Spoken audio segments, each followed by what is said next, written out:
confrontador, Deus resgatador. Nosso tema para o livro de Isaías, enquanto nós procuramos ser abençoados por este magnífico livro, através da nossa caminhada nestes domingos. E nós hoje vamos focar em Isaías capítulo 44. Isaías 44, do verso 21 ao verso 28, o livro do profeta Isaías, 44, 21 a 28, o livro que nos fala de Deus que confronta o pecado do seu povo, mas também o Deus de misericórdia que vem para resgatar. Particularmente a partir do capítulo 40, nós temos os cânticos proféticos de resgate que Deus oferece através do profeta Isaías. Hoje vamos ao capítulo 44, mas vamos recordar um verso que temos destacado no livro de Isaías, que reflete bem a chamada, a mensagem deste livro. Isaías 55, 6 é o verso. Vamos dizê-lo juntos: busquem o Senhor enquanto é possível achá-lo, e clamem por ele enquanto está perto. E agora nós vamos ao capítulo 44, e nós vamos focar a partir do verso 21, mas deixe-me voltar alguns versos atrás nesse capítulo. Quero começar com o verso 8, Isaías 44, 8, quero ir até o verso 10 primeiramente, e nós temos aqui nesses versos já uma boa ideia do que é que vem antes dos versos que vamos focar nesta manhã. Diz assim o verso 8: não tremam, nem tenham medo. Não anunciei isto e não o predisse muito tempo atrás? Vocês são minhas testemunhas. Há outro Deus além de mim? Não existe nenhuma outra rocha, não conheço nenhuma. Todos os que fazem imagens nada são, e as coisas que estimam são sem valor. As suas testemunhas nada veem e nada sabem, para que sejam envergonhados. Quem é que modela um Deus e funde uma imagem de que nada lhe serve? Aí está a contenção de Deus, a confrontação de Deus em relação à idolatria, a tendência do coração humano de abandoná-lo e ir atrás de ídolos. Isto é comum a todo o coração humano e também foi ao povo de Israel, e isso os conduziu a uma situação difícil até do cativeiro na Babilônia, que é o contexto aqui. E diante disso, dessa confrontação, então, é que nós temos o texto a partir do verso 21, indo até o 28, é a palavra de Deus que chega à sua vida nesta maravilhosa manhã, chega para edificá-lo, abençoá-lo, que todo o coração nesta manhã receba com alegria a palavra, que toda a mente esteja alerta para viver e beber da palavra.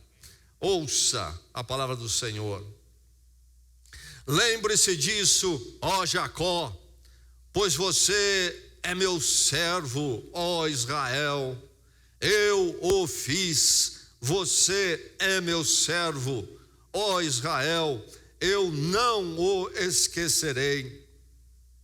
Como se fossem uma nuvem, varri para longe suas ofensas, como se fossem a neblina da manhã os seus pecados. Volte para mim, pois eu o resgatei. Cantem de alegria, ó céus, pois o Senhor fez isto. Gritem bem alto, ó profundezas da terra, e rompam em canção, vocês montes, vocês florestas e todas as suas árvores, pois o Senhor resgatou Jacó, ele mostra sua glória em Israel. Assim diz o Senhor, o seu Redentor, que o formou no ventre: eu sou o Senhor, que fiz todas as coisas, que sozinho estendi os céus, que espalhei a terra por mim mesmo, que atrapalha os sinais dos falsos profetas e faz todos os adivinhadores, que derruba o conhecimento dos sábios e o transforma em loucura, que executa as palavras de seus servos e cumpre as predições de seus mensageiros, que diz acerca de Jerusalém: ela será habitada, e das cidades de Judá, elas serão construídas, e de suas ruínas eu as restaurarei. Que diz às profundezas aquáticas: sequem-se, e eu secarei seus regatos. Que diz acerca de Ciro: ele é meu pastor e realizará tudo o que me agrada. Ele dirá acerca de Jerusalém: seja reconstruída, e do templo sejam lançados os seus alicerces. Aqui nós temos então a voz do Senhor na boca do profeta falando, e no verso 26 ele diz: e o Senhor diz acerca de Jerusalém: ela será habitada, e das cidades de Judá, elas serão construídas, e de suas ruínas eu as restaurarei. No verso 22 ele diz: como se fossem uma nuvem, varri para longe suas ofensas, como se fossem a neblina da manhã os seus pecados. Volte para mim, pois eu o resgatei. Verso 23: cantem de alegria os céus, pois o Senhor fez isto. Gritem bem alto, ó profundezas da terra, e rompam em canções, vocês montes, vocês florestas e todas as suas árvores, pois o Senhor resgatou Jacó. Ele mostra a sua glória em Israel. Esta é a palavra do Senhor. Em 1940, o exército nazista lá da Alemanha havia começado a invadir países da Europa. E a Inglaterra enviou grande parte do seu exército para ajudar a França a resistir. Mas o exército alemão estava muito bem preparado, em volume enorme, e este exército britânico em solo francês foi encurralado na região de Dunkerque. E lá estava 330 mil, mais até, soldados ingleses encurralados diante do mar e em terra cercados por 880 mil soldados nazistas, mais um poderio bélico enorme. Tudo estava pronto e preparado para um grande massacre, e ali então pereceria a maior parte do exército britânico, do exército da Inglaterra. E naquele momento, debaixo da liderança do primeiro-ministro Churchill, foi feita uma ação ousada. Convocou-se, alistou-se tudo que é barco que havia na Inglaterra. Barcos grandes, navios grandes, barcos pequenos, pequeninos pesqueiros, e todos foram enviados para a costa ali de Dunkerque. E todos começaram a trazer soldados para a Inglaterra. Qualquer tipo de barco. E isto levou à salvação de 330 mil soldados ingleses. Salvou grande parte então do exército britânico para poder se reagrupar e depois então poder mais tarde participar da vitória sobre o exército nazista e a verdadeira libertação da Europa. Isto é conhecido como um grande resgate, é cantado na história como algo espetacular, um resgate espetacular que se deu lá em maio de 1940. E grande foi o júbilo e a festividade por este resgate tremendo, ousado, como nunca se viu antes na história. E quando nós vemos e ouvimos esse texto, o profeta Isaías em ação, o que é que nós temos aqui? O profeta Isaías termina o seu ministério por volta de 700 a.C., mas de forma profética e visionária. Ele ali que atuou por 40 anos como profeta, tratando e falando da nação de Israel no seu pecado, advertindo que o caminho insistente deles para a idolatria, o pecado, o afastamento de Deus, levaria a correções. Ele vê um futuro difícil em visão e profecia. É esse contexto aqui que nós temos. Ele vê lá na frente, em 586, o surgimento do Império da Babilônia. Em 700 está no poder na região o Império Assírio, mas viria então o Império Babilônico. E a Babilônia viria de arrasar Israel e levar o povo cativo. Isaías então em visão vê isto, esta grande correção, e vê como seria um tempo difícil para o povo de Israel, que seria levado exilado para a Babilônia, e como esse povo teria que lutar, lidar com essa situação, com questionamentos sobre esse destino difícil deles, e inclusive em relação à fé e quem era Deus da vida deles. E a mensagem de Isaías na visão profética que ele deixa escrita para este povo no futuro, naquela situação, é uma mensagem não somente de confrontação, revelando que eles haviam caído no pecado, no erro, afastamento de Deus, e então a correção tinha vindo, mas também a mensagem de resgate e esperança. Eles haveriam de ser resgatados do cativeiro na Babilônia e haveriam de voltar para suas terras. E como é que Deus faz isto? Deus move as coisas. Surge um líder entre os persas chamado Ciro. E ele, então, ali descendendo de família real, se torna então líder daquele povo, e aí ele consegue fazer uma unificação com os medos, e cria o Império Medo-Persa, e ele avança para a região de Lídia e conquista no que seria a Turquia atual, e depois ele se volta para a Babilônia, e ele derrota a Babilônia em 539, e então ele se torna o senhor ali de todo o poder, e com uma nova política, e a política que libertava os povos. Enfim, Isaías então está profeticamente vendo tudo isto, e ele vem com esta mensagem aqui para o povo de Israel, no futuro, na situação deles de cativos, exilados. E aqui nós encontramos em destaque este verso 23: cantem de alegria, ó céus, pois o Senhor fez isto. Gritem bem alto, ó profundezas da terra, irrompam em canção, vocês montes, vocês florestas e todas as suas árvores. Por que tanto barulho? Por que tanto cântico? Pois o Senhor resgatou Jacó.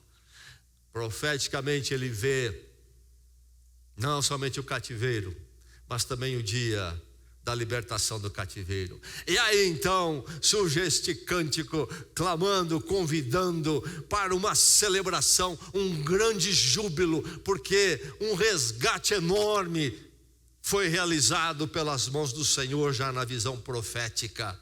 O Senhor resgatou Jacó. Então, cantem de alegria aos céus, gritem bem alto, ó profundeza da terra. Um júbilo, uma vibração, um resgate aconteceu. O texto aqui é tudo sobre resgate. Pois o Senhor resgatou a Jacó. E o verso 22 diz o quê? Deus falando: eu o resgatei. Novamente, resgate. E o verso 24 diz: assim diz o Senhor, o seu Redentor. Isto é, aquele que resgata, o seu Redentor. Por causa deste resgate, pela intervenção de Deus, é que este louvor, este júbilo é algo que deve acontecer. Que nesta manhã eu e você possamos também celebrar esse resgate jubiloso. Ouça a palavra, meu irmão, um resgate jubiloso, um resgate, não qualquer resgate pequeno, mas um tremendo resgate que convida o universo a celebrar.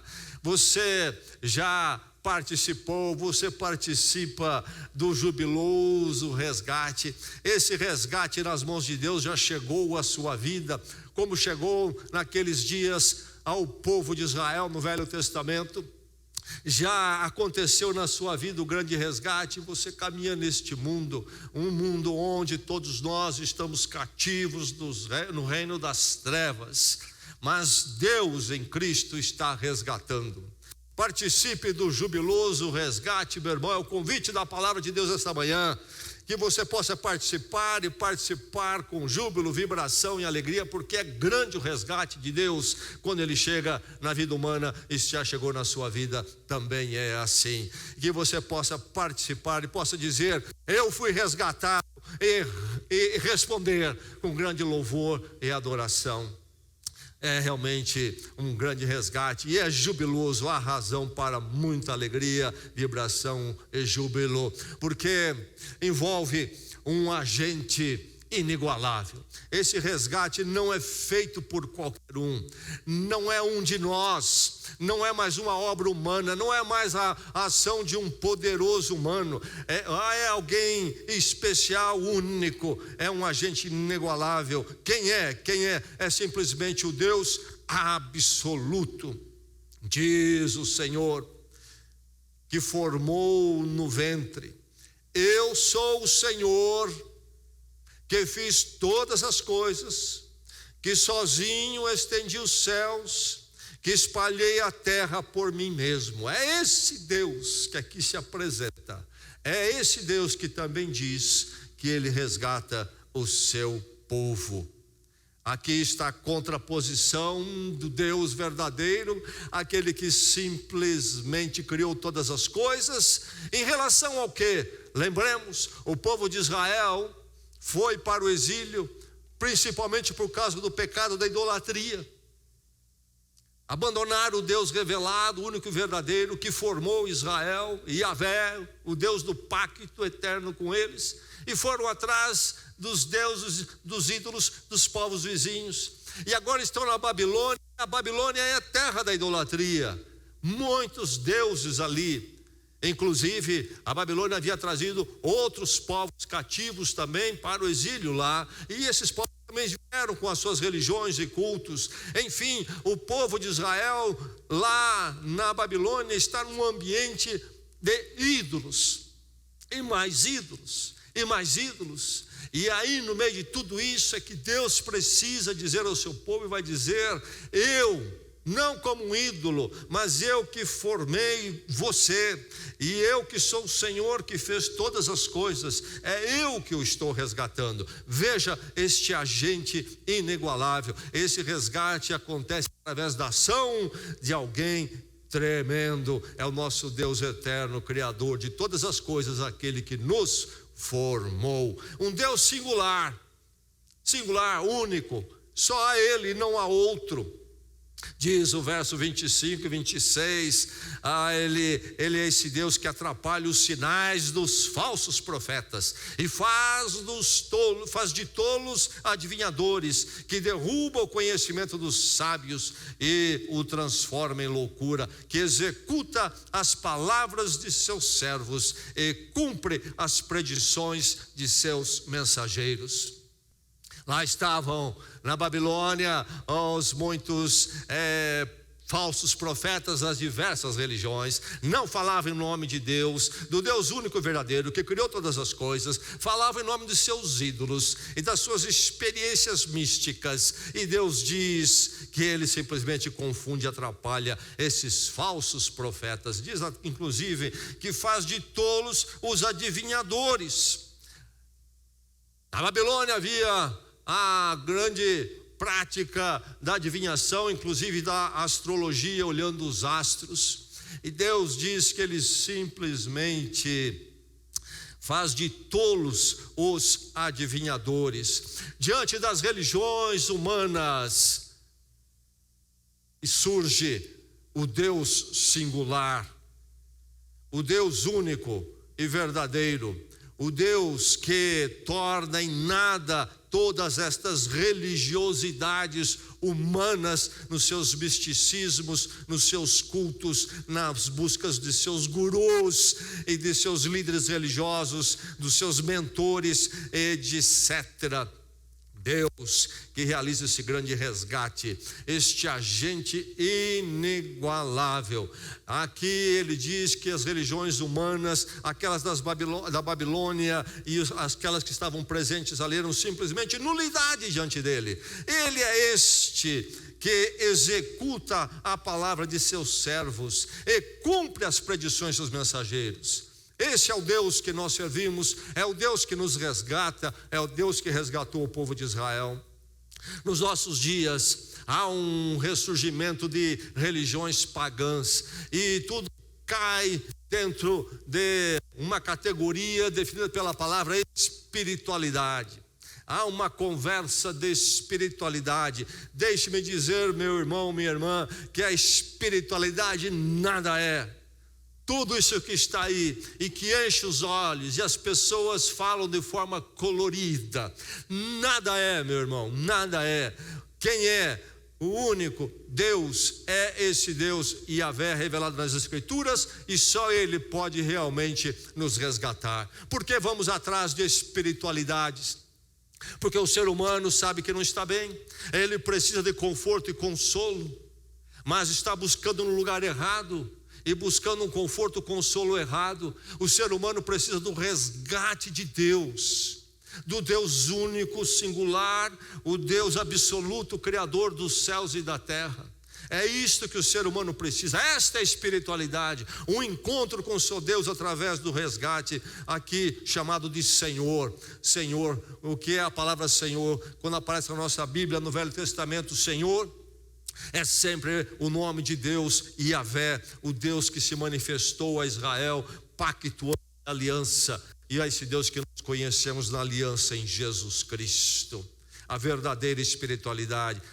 Os adivinhadores nada são. É interessante que aqui nós estamos falando, Isaías está falando para um povo no 6º século antes de Cristo. O tempo passa, chega o dia quando então a grande base do resgate, do grande resgate acontece. Jesus Cristo vem e ele nasce, e é aquilo que nós chamamos do Natal. E em Mateus capítulo 2, a narrativa do Natal, o nascimento de Jesus, uma das coisas que nós encontramos, o que é?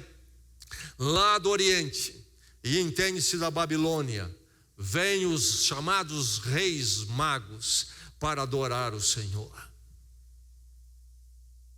No final das contas, é a Ele que todos precisam vir e deixar a Babilônia, os seus cultos, sua adoração, suas adivinhações, a sua busca de verdade na astronomia, astrologia, para então se render a Deus. Enfim, é um agente inigualável. Por isso que esse resgate é tremendo e deve provocar em nós um júbilo, um louvor, uma alegria, uma vibração, porque é simplesmente aqui no texto a ação de Deus resgatando Israel, seu povo no Velho Testamento, e também refere-se ao resgate de Deus em Cristo em nossas vidas. Por isso, nosso louvor, nossa vibração. Precisamos vibrar e louvar mais este grande resgate. Chegamos muitas vezes, inclusive, para o culto com uma sonolência, uma letargia, quando deveríamos ter esta resposta que o verso diz aqui: cantem de alegria, ó céus, terra, profundezas, que também eu e você possamos participar com júbilo deste resgate, porque o agente é inigualável. Quem faz isso é tremendo.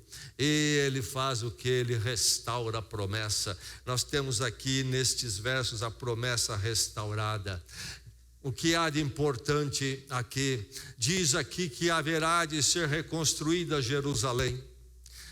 A história da salvação passa pela Bíblia toda. Lembre-se que a fé em Jesus Cristo, o grande resgate em Cristo, que aconteceu a partir do Natal no nosso entendimento, que acontece então com o seu efeito no presente, talvez na sua vida, espero que sim.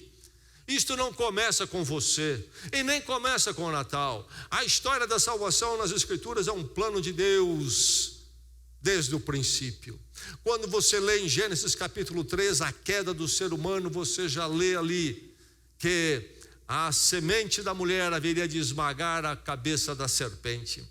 A serpente ali é o tentador que derruba o ser humano do seu relacionamento com Deus. Mas isso não ficaria assim, já é dito lá em Gênesis. E quando nós chegamos mais à frente em Gênesis capítulo 12, Deus chama este homem Abraão para formar dele um grande povo, o povo de Israel. Um homem sozinho, mas farei de você uma grande nação. E na época ele nem tinha filhos. Farei de você uma grande nação, diz em Gênesis 12, Deus chamando Abraão e diz a ele: sai da sua terra, sai dos seus parentes, vou fazer de você um grande povo, vou lhe dar uma terra.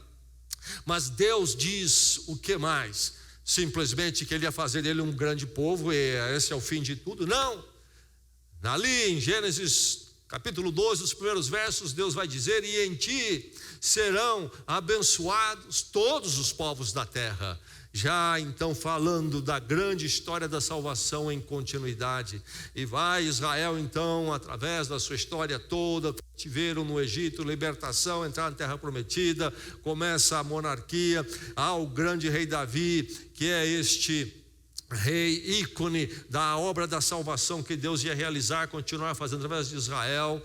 E Deus diz a Davi que nunca faltaria sucessor à sua dinastia. Mas este momento aqui, séculos depois, quando no tempo de Isaías o povo de Israel está arrasado e não há monarquia nenhuma, nem terra, Jerusalém destruído, o templo destruído. E agora essa história da salvação que Deus prometeu já no Jardim do Éden, a nossa esperança, morreu, acabou, dependia do povo de Israel. O povo de Israel fracassou, zerou, não há mais esperança, não há mais resgate nem salvação. Não. Deus diz acerca de Jerusalém: ela será habitada, e das cidades de Judá elas serão reconstruídas. Na Babilônia dominou o povo de Israel, arrasou a terra, arrasou Jerusalém, derrubou o templo, levou grande parte para o exílio, cativeiro na Babilônia, acabou tudo. Não. A grande esperança na visão profética que se realiza depois: Jerusalém é reconstruída. Jerusalém é reconstruída. E como é que Deus faz, é impressionante, para restaurar a sua promessa. Diz aqui no verso 28, Deus falando, diz acerca de Ciro: ele é meu pastor e realizará tudo o que me agrada. Ciro é esse conquistador que surge entre os persas e vai derrotar a Babilônia e tomar o poder. Mas ele é um líder militar e um imperador pagão. Mas o que a palavra de Deus está dizendo quando diz ele é meu pastor? A palavra pastor tem diversos significados, é dado aos líderes em geral nas escrituras, e depois outras aplicações mais espirituais com relação ao povo de Deus. Mas o que Deus está dizendo é que Ciro, este homem pagão, andando nos seus caminhos, na verdade, ele nos seus caminhos, nos seus arremessos de poder e conquista, não é um Senhor absoluto. Deus usa ele. O nosso Deus usa poderosos para ele cumprir a restauração da sua promessa. Ele tem esse poder absoluto de manifestar a sua ação, a sua direção. Os homens não o atropelam. Deus continua fazendo os seus planos e realizando em meio às peripécias humanas. Diz o texto no verso 28 ainda que Ciro haveria de decretar: Jerusalém seja reconstruída e do templo sejam lançados seus alicerces. Isso acontece realmente, e Ciro permite a volta e até ajuda financeiramente essa reconstrução. Enfim, Deus move tudo, Deus tem a direção e usa até os poderosos para reconstruir Jerusalém. Mas qual é então a grande promessa e bênção? O que é de maravilhoso em reconstruir Jerusalém? Meu irmão, minha irmã, preste bem atenção. Eu e você estamos aqui nesta manhã porque Jerusalém foi reconstruída. Porque o plano foi retomado. Porque o fracasso do povo de Israel não era a garantia da nossa salvação, mas a graça de Deus sobre o povo de Israel. E ele reconstrói. E aí então, reconstruída Jerusalém, o povo de Deus, mas não a monarquia, haveria de vir finalmente o grande filho de Davi, da dinastia de Davi, Jesus Cristo, o Rei eterno. Deus não iria trabalhar mais a continuidade da monarquia, mas a linhagem de Davi sim, até chegar a Jesus Cristo. Mas como é que Jesus Cristo vem? Vem de Israel. Vem de Israel. Jerusalém, Israel reconstruída, o plano de salvação é retomado, vai dar em Jesus Cristo, e Jesus Cristo vai chegar à minha vida e à sua, o grande resgate, como Deus fez com o povo no Velho Testamento, naqueles dias, Deus fez em Cristo na minha vida e na sua, e se não fez, Ele pode fazer nesta manhã. O resgate é para você também, mas você precisa participar desse resgate jubiloso, tremendo, da promessa restaurada. Cristo, grande cumprimento dessa promessa. A história de Israel restaurada, vem o Natal, vem Jesus Cristo, vem para a morte, morre em Jerusalém, morre pelo meu pecado e o seu, o grande resgate. Como é tremendo esse resgate. Você já participou dele, é parte da sua vida, você foi resgatado. Se não foi ainda, que o Senhor o resgate nesta manhã, e que você possa também, com muito júbilo, poder celebrar um resgate tremendo, formidável. Sim, tremendo e formidável, porque é um resgate de cativos. Cativos são libertados aqui. O povo está onde? O povo está no exílio, está no cativeiro, foram levados à força, removidos das suas casas, sua cidade, sua terra, levados para uma terra estrangeira, numa boa distância, e lá estão estabelecidos, obrigatoriamente, em terra estranha, são exilados, na verdade são cativos, prisioneiros ali de uma certa forma. E por isso é que é necessário um resgate, porque eles estão no cativeiro. Para a pessoa sair do cativeiro é preciso um resgate.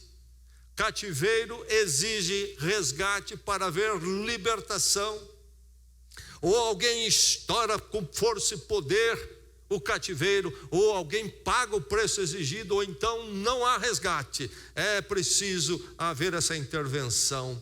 E Deus diz aqui no verso 22, volte para mim, pois eu o resgatarei. Verso 23, o Senhor resgatou Jacó, Ele mostra sua glória em Israel. É interessante olharmos, aliás, necessário lembrarmos o conceito de resgatador no Velho Testamento. Estava na lei do povo de Israel a figura do resgatador. Levíticos capítulo 25 é sobre a questão do resgatador em diversas formas.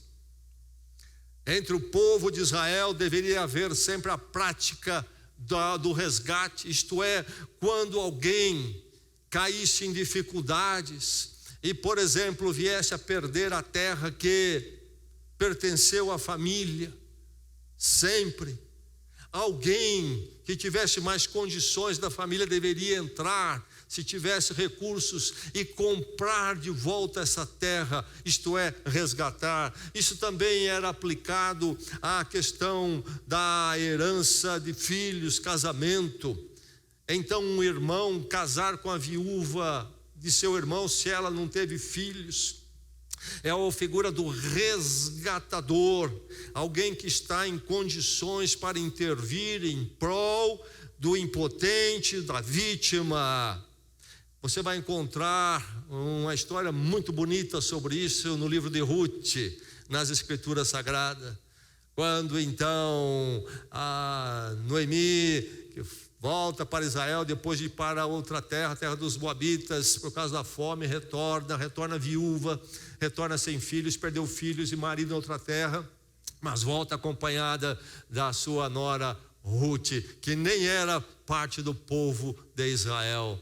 E lá, quando ela voltam, um homem de posse chamado Boaz vai se casar com Ruth, essa estrangeira, e assim resgatar para que ela pudesse ter filhos e então continuar a linhagem. E nós sabemos que a linhagem de Jesus Cristo passa por Ruth também, por essa estrangeira, porque Deus resgata até estrangeiros para a sua obra de salvação. A obra dele em Cristo não é uma questão só de Israel, mas é para o mundo todo. Mas enfim, é a figura do resgatador que surge aqui. Deus é esse resgatador, é aquele que age em prol do necessitado, do impotente, da vítima, para tirar dessa falência, para tirar dessa derrota, para tirar desse cativeiro.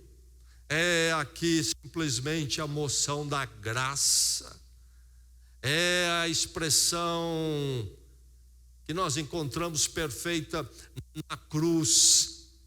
Por isso Jesus Cristo é o nosso Redentor, nele Deus faz o resgate. Nós aqui nesse cativeiro, nessa Babilônia, dos caminhos humanos, longe de Deus, dos ídolos, do nosso coração corrompido, Deus desce com Cristo nesse cativeiro nosso e arrebenta esse cativeiro para nos resgatar. Louvado seja Deus. Que eu e você possamos com muito júbilo celebrar esse tremendo resgate, porque é simplesmente o resgate de cativos libertos. Meu irmão, como é maravilhoso aqui o convite: volte para mim e eu resgatarei. Deus é esse grande possibilitador do nosso resgate. Talvez alguém nesta manhã diz: eu ainda não fui resgatado por Deus em Cristo. Esta manhã é para você. Deus é resgatador, Ele veio em Cristo para ser o seu resgatador. Você pode experimentar esse grande resgate na sua vida e você nunca mais será o mesmo. Liberto desta Babilônia e destes caminhos do coração humano longe de Deus, você vai encontrar uma nova forma de viver e rumo. Você vai viver para Deus que o resgatou eternamente. Mas talvez alguém aqui nesta manhã diga: eu já fui resgatado em Cristo, mas estou no momento numa queda, caí. Há algo na minha vida que não é do Senhor que está me aprisionando. Meu irmão, minha irmã, é para você a restauração, o resgate também. Nenhum crente precisa ficar cativo no pecado. Deus o liberta, como libertou o seu povo aqui. Era seu povo, ele diz: eu o formei. E esse povo é que caiu nas garras do pecado e do mal, mas Deus o restaurou.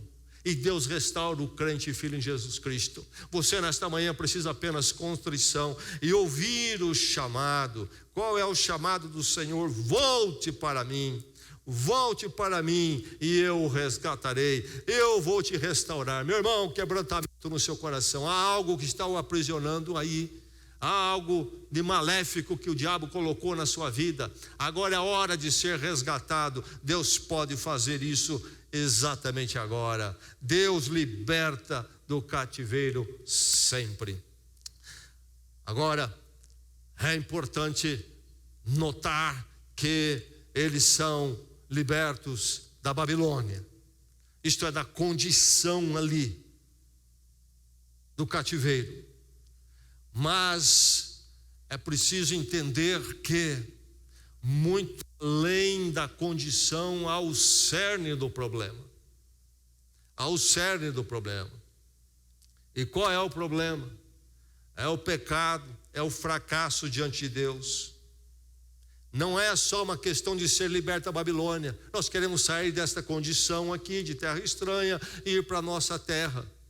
Não é só isto. Precisa haver algo muito mais profundo. Esse resgate é o perdão aplicado, é o perdão necessário, urgentemente necessário em nossas vidas, como foi no povo de Israel aqui.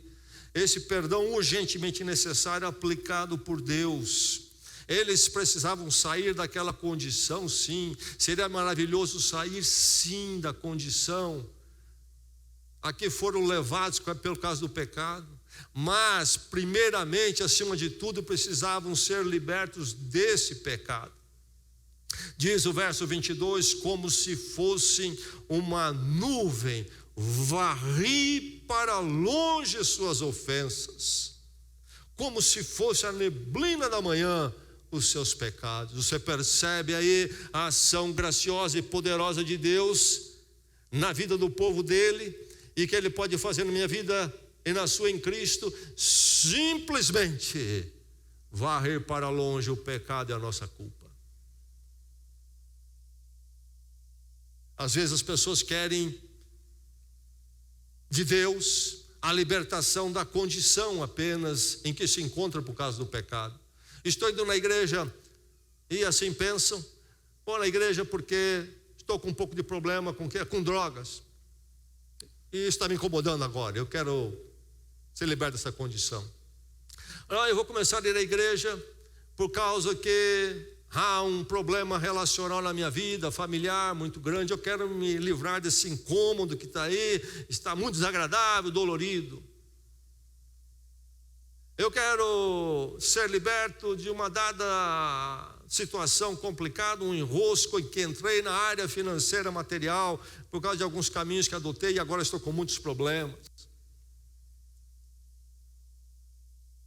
Há algo na minha vida, há uma condição que me incomoda, é desagradável, eu quero ser liberto dessa condição. E ficam se aproximando de religião evangélica, e grande parte da pregação é voltada para simplesmente tratar da condição. Meu irmão, a condição tem seu lugar problemático em nossas vidas, mas não é o problema. É preciso haver um acerto do coração com Deus, e depois as condições serão tratadas. Primeiro eu preciso me voltar para o Senhor. Há uma questão aqui das ofensas, do pecado.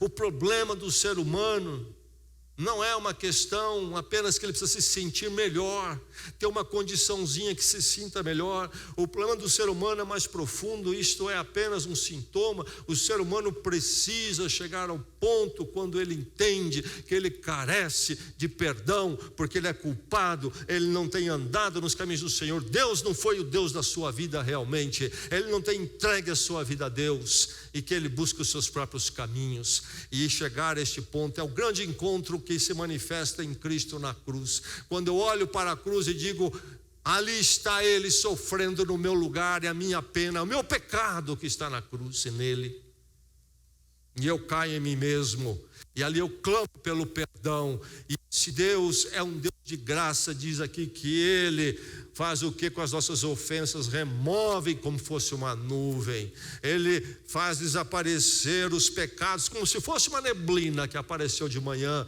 e sumiu logo mais. Veja aqui que é uma ação da graça de Deus. Eu e você precisamos nos voltar para Ele, e na dependência dEle. Não é uma ação minha e a sua. O perdão é uma aplicação de Deus às nossas vidas e não um mérito nosso. Aqui a ação é unilateral.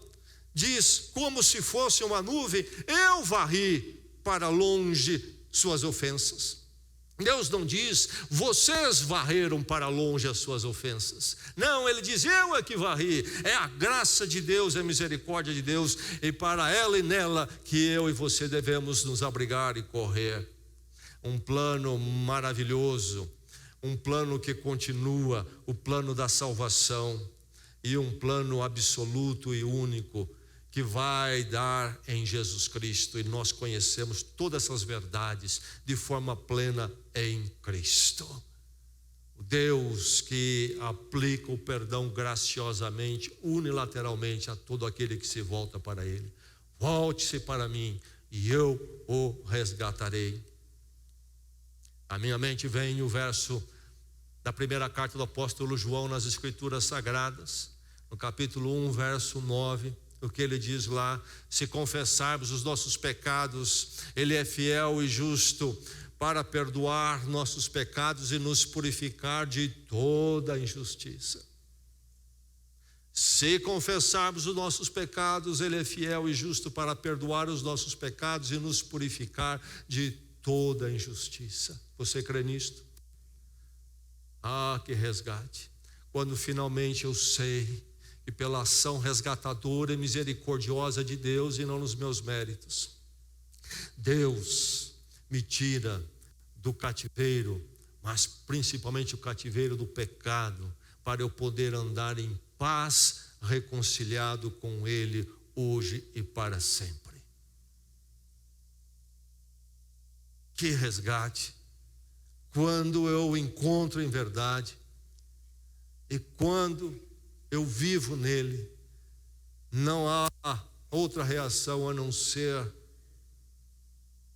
participar dele e viver nesse resgate com muito júbilo, porque grande é o Senhor e grande é a obra dele. Para onde é que nós vamos se não formos para a misericórdia dele em Cristo? Para onde iremos para o resgate se não formos para o resgate em Cristo? Mas louvado seja Deus, porque Ele é Deus da história da salvação, age na história com poder e realiza o seu plano. E o seu plano prevalece ao ponto de chegar às nossas vidas neste dia, nesta época, neste lugar. Que nosso coração possa sempre jubilar, participando desse resgate. Deus me resgatou. Quando você fala em resgate espetacular, um dos resgates mais espetaculares é aquele conhecido como a Operação em Entebbe. Entebbe, capital de Uganda. Lá em julho de 1976, aconteceu algo muito interessante. Um grupo de terroristas sequestrou um avião de viagem internacional, e neste avião havia 100 passageiros judeus. E avião então que fazia a rota ali, Israel, Europa, foi desviado para a África, Uganda, a capital de Entebbe. E na ocasião era governado por um ditador cruel e descalibrado chamado Idi Amin, e que tinha uma política, uma posição anti-Israel. E esses terroristas internacionais, querendo lutar pela causa chamada Palestina, desviaram esse avião, sequestraram o avião, e esses 100 judeus iam fazer suas exigências. Lá estavam esses 100 cidadãos de Israel, longe de Israel, numa terra estranha, num aeroporto, num pequeno saguão, amontoados e cativos, e com risco inclusive de serem mortos. E o governo de Israel se movimentou para uma grande ação de libertação. E uma dada noite ali, logo após a chegada desses judeus em Entebbe, à noite, 4 aviões cargueiros, chamados Hércules, C-130, saem de Israel voando e chega à noite ali naquele aeroporto de surpresa. E esses 4 aviões descem com tropas e de surpresa tomam o aeroporto. E ali então são derrotados os soldados de Idi Amin, os terroristas, e os 100 judeus são colocados no avião e são levados para Israel. Tudo isso durou 90 minutos apenas. Uma tremenda operação. E Israel para Uganda, uma longa distância, precisaram fazer no meio do caminho colocar de combustível, etc., reabastecer. E 100 judeus foram salvos. Esta força chega em Entebbe de surpresa, e ali arrebenta o cativeiro e arranca os judeus. Meu irmão, minha irmã, Deus faz isso em Cristo, muito mais espetacular que em Entebbe. Quando Ele chega, a vida de alguém transforma, muda completamente. Não mais escravos da Babilônia, não mais escravos do pecado, de uma vida longe com Deus, mas agora contritos e quebrantados, reconhecendo não o pecado do outro, sim, o outro errou comigo, não, reconhecendo o meu. Eu preciso me acertar com Deus, e a graça de Deus chega à minha vida, e eu não mais sou escravo nem cativo, mas sou do Senhor hoje eternamente. E diz aqui o Senhor: eu restaurarei Jerusalém, ela será reconstruída. Mas nunca nos esqueçamos que a reconstrução da Jerusalém terrestre é apenas uma metáfora de uma outra reconstrução muito mais maravilhosa. O Apocalipse nos fala da nova Jerusalém. Aliás, Isaías vai cantar ainda no fim deste livro dele, sobre os novos céus e a nova terra. Meu irmão, minha irmã, eu e você somos resgatados para uma restauração que nós chamamos de escatológica. Não é uma questão só do meu dia hoje, mas de uma obra de Deus que Ele começou muito tempo atrás e para a qual Ele me resgata agora em Cristo, mas que continua e tem um fim glorioso. Eu vou viver e estar na grande Jerusalém para todo sempre com Ele. Ele me resgatou. Meu irmão, minha irmã, você nesta manhã que talvez não foi resgatado ainda, esta palavra é para você: do cativeiro maligno, Deus o resgata em Cristo eternamente para Ele. Cante, cante, cante com entusiasmo, cante com força. O Senhor é grande, grande é o seu resgate. Cante de alegria aos céus. Gritem bem alto a profundeza da terra. Que eu e você possamos ter consciência desse resgate e com grande júbilo viver na presença de Deus, porque grande foi a obra dele em Cristo por mim. Vamos à presença dele em oração nesta manhã.